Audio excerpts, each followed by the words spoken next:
Sendspark lets you send personalized videos at scale inside of ActiveCampaign. So the way this works is you can create one video in Sendspark and then automatically personalize it for each of your recipients.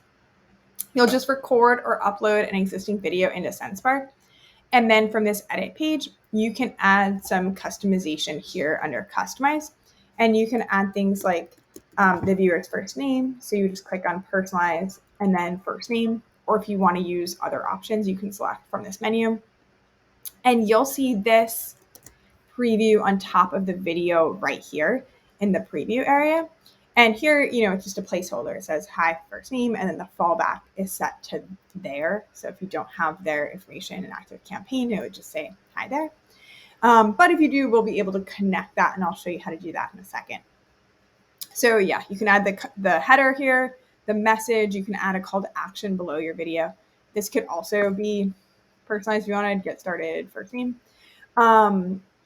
And then one other place where I highly recommend personalizing your video is on the video thumbnail, which is this area. You can edit this by clicking customize.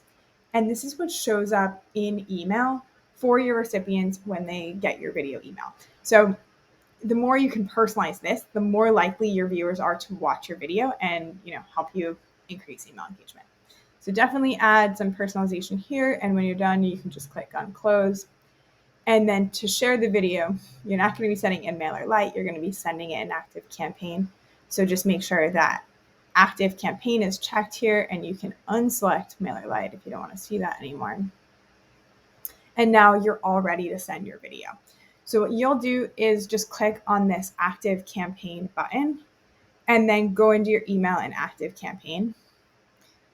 One thing to note, so I have this already set up here. Let me just delete this for you and we'll start over. You're actually adding an HTML snippet into your email, not a video snippet. And this is so that we can do the dynamic personalization. So here where it says insert your HTML code, just delete what's already there and do, Command V or paste the video in. And then you can close this and you'll see your video previewing in your email and ready to send. All the personalization elements that you used when creating the video are going to map into ActiveCampaign now. So your viewer can see their name, their company, other dynamic fields, which of course is going to help you connect more personally at scale. Let us know if there's anything we can do to support you, and happy recording. I'll see you.